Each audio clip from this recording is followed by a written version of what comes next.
So I haven't really been on the best terms when it comes to my mother-in-law. But despite that, we had always behaved in a civilized manner and have tried to reel in the absolute displeasure of each other's company.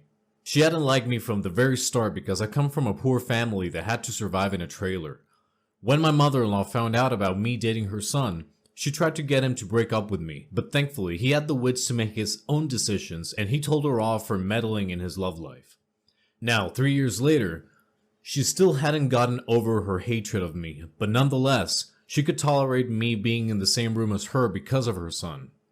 As my husband had clearly told her, if she doesn't accept me in her house, then she is going to lose him too. This has helped calm the water down a little and make the air easier for me to breathe. But it didn't completely fix things, and I was still being subjected to sarcastic comments here and there. But that much I could handle because I didn't want my husband to break off from his family because of me. As long as things were civil and no one was disrespecting me in an outright manner, I could handle the mother-in-law. But a few weeks ago, things got out of hand. My mother-in-law had called my husband to tell him that she was planning to throw a dinner party for the whole family. She told him that the only reason she called was to notify him before he heard it from his siblings. She said that although the party was being hosted for the whole family, my husband and I weren't invited. She said she is willing to respect me if he insists, but she couldn't have me in the same room as her other children, especially when her youngest was going to introduce them to his girlfriend. My husband felt very disrespected after hearing it, and rightfully so. What kind of mother just calls her son to tell him she was throwing a party which he wouldn't be invited to? That was not only hurtful, but it was also belittling.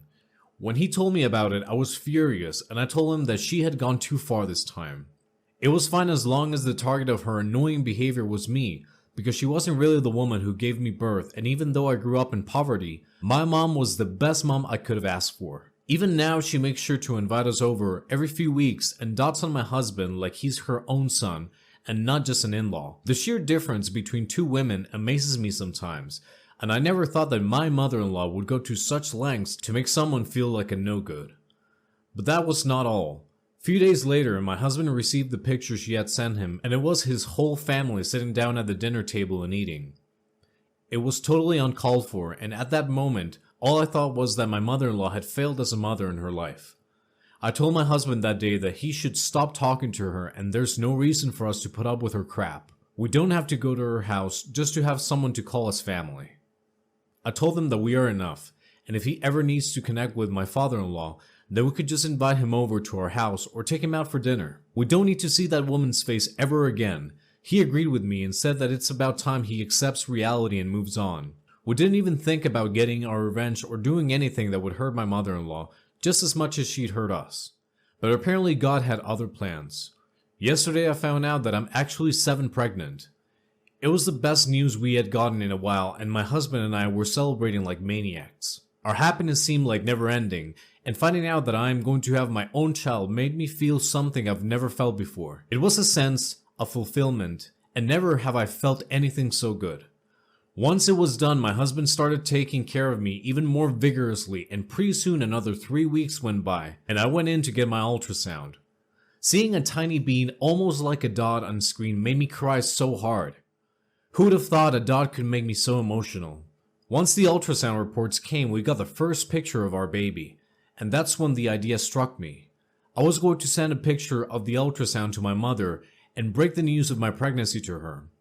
But what if I do something else that would bring me satisfaction for all the times I put up with my mother-in-law? And I'm not the only one she had hurt this time. I needed to take revenge for my husband too. So I ended up forwarding the picture to my mother-in-law and sending her a text saying we also had a great picture to share, and just like she did with us, we are banning her from ever coming to see her grandchildren. Then I blocked her number from everywhere. I was happy that she'd feel at least a tiny bit of hurt she gave to my husband. When my husband came back that day from work, he immediately came into my room and woke me up. He asked me why I told his mom when we weren't even talking. That's when I showed him the chat and he burst out laughing.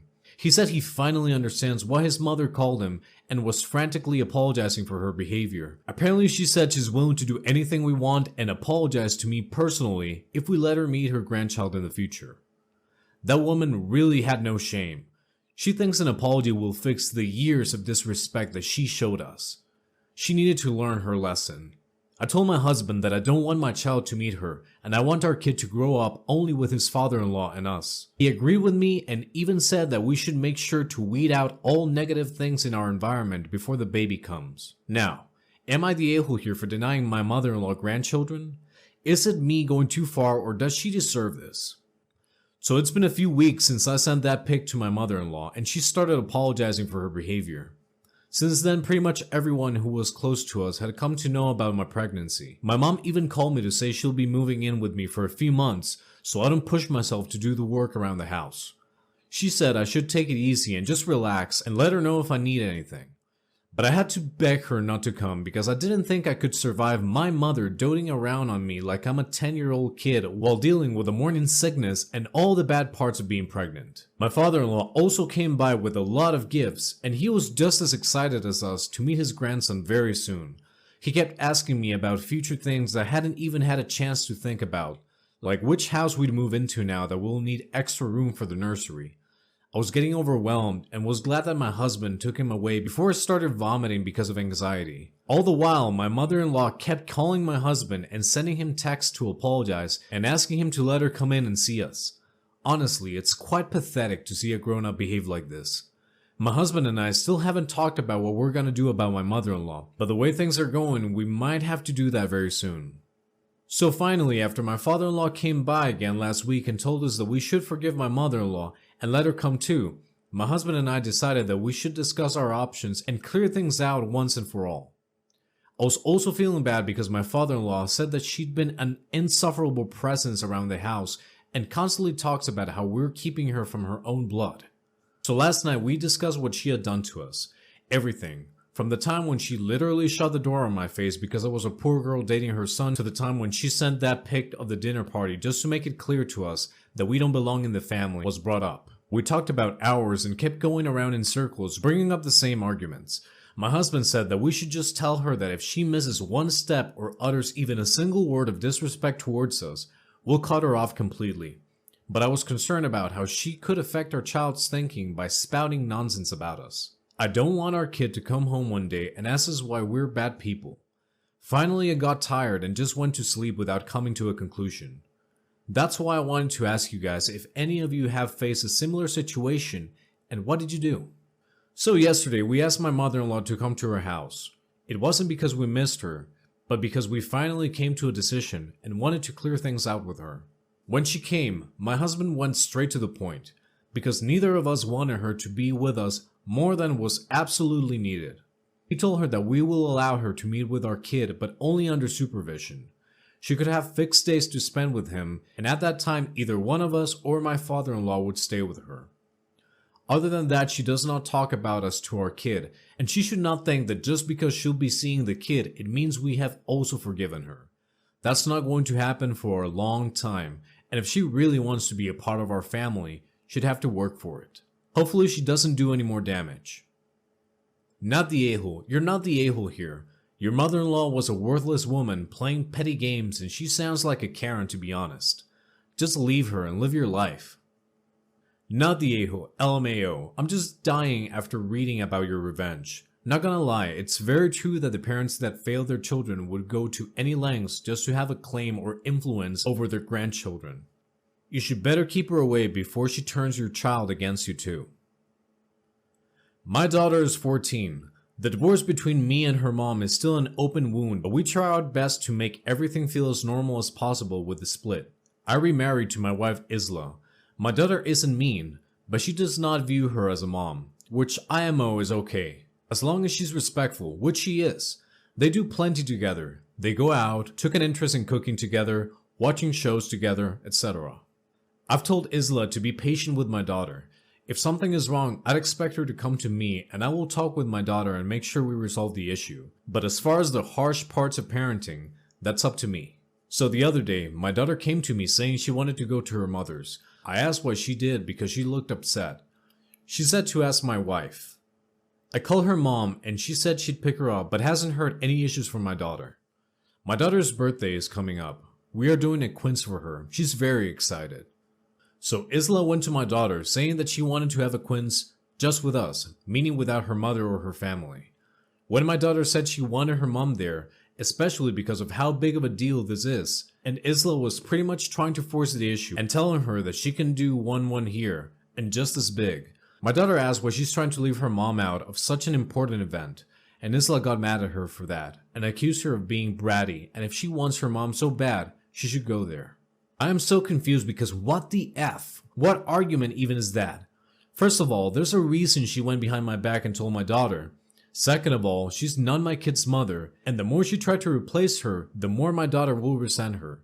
Third of all, she's never welcome to insult my daughter because of her issues, and I don't know where and why she thought this would fly. I told her this, and her argument was that she wanted to be noticed by my daughter, and why I care so little about her feelings. I told her my daughter notices her. They go out in girls' days weekly. They go out, watch movies together, etc. My daughter has been plenty inviting to her, frankly. I'm surprised at how well she's opened up to her, but now she will have to earn her trust back. She again asked why I keep taking my daughter's side and not meeting her in the middle. I told her she's wrong here. Simple as that. I could have if she didn't do it like this. I told her that if she expects me to turn on my daughter, she's out of her mind, and my daughter comes first in any situation. She started crying and accusing me and saying she's second place, to which I confirmed. I would never want her to put me over a kid. She left and now isn't speaking to me. I've asked my daughter if this behavior was consistent.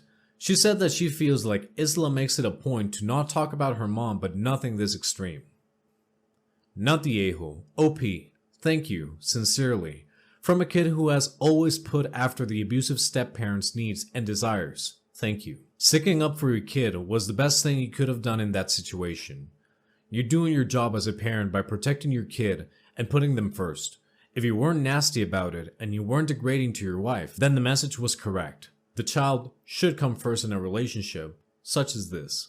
However, you now need to do your job as a husband and get to the bottom of your wife's feelings and motives. It seems like she views your daughter's mother as competition, which is not uncommon in step-parents, but is still a bad situation to allow to continue. The bottom line is that your wife needs to stop trying to exclude your daughter's mother and needs to form her own connection with her instead. She's basically trying to replace your ex-wife in your daughter's life and is using guilt tripping and gaslighting tactics to do so against both your daughter and you. You need to set boundaries, go over everyone's concerns and feelings, and get things sorted out so your household doesn't become a toxic hellhole. Not the a-hole. Your daughter is 14 years old and is showing more maturity for her age. Be proud you helped raise such an accepting daughter. She's behaved with grace throughout all of this. My 29 female, husband, 30 male, and I have liked each other since we were 11 and 12 years old. We ended up having our son, E, 11 male, pretty early in life, but we managed. And I think we've done pretty well for ourselves considering it all. My father-in-law, 60 male, has been staying with us since he and my mother-in-law's divorce. She got the house and he's been having a hard time finding a place, so my husband offered up our guest room. He's not bad company, and my son really loves his granddad, so everything has been okay up until now. My son came home from school the other day looking kind of nervous and a little upset. He's a really sensitive kid, and I was worried about him starting middle school because I know how cruel kids can be. I thought that maybe he was being bullied or something like that, so I sat him down and asked him about it as soon as I noticed things weren't okay. What he actually ended up telling me was that he likes a boy in his class, and he was worried about telling me or his dad about it. I told him that his dad and I couldn't care less about who he likes and that all we want is for him to be happy. He ended up coming out to both of us later that night and asked for a rainbow flag to hang up in his room, so I went and got him one while he was at school the next day. My father-in-law saw me hanging the flag up on the back of my son's door and asked me what the hell I was doing. I told him that he had asked for the flag to be put in his room, and my father-in-law started going on a tangent about how his grandson isn't like that. He said a whole bunch of other BS too that was very offensive and downright mean, and basically started outright insulting my child. So I told him if he felt that way, he needed to grab his things and get the hell out of my house, because I won't tolerate his bigotry, especially not when it's directed towards my child.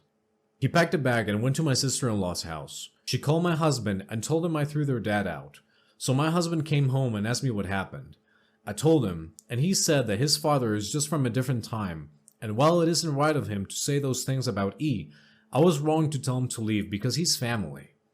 My thing is, our son is our family too. He's our child, and his safety and happiness should be our priority. What kind of parents would we be if we let someone who hates who he is live in our home?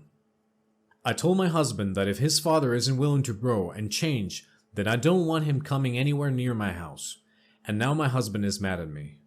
I don't think I overreacted here, but maybe I did. Was I wrong to throw him out? Not the a-hole. From a different time, I could see as an excuse for using the wrong term for something. Hell, I'm trans and things have changed so much in the last 5 or 10 years, I've had a hard time keeping up with everything. It is not, however, an excuse for hatred. Not the a-hole. This from another time stuff is bollocks.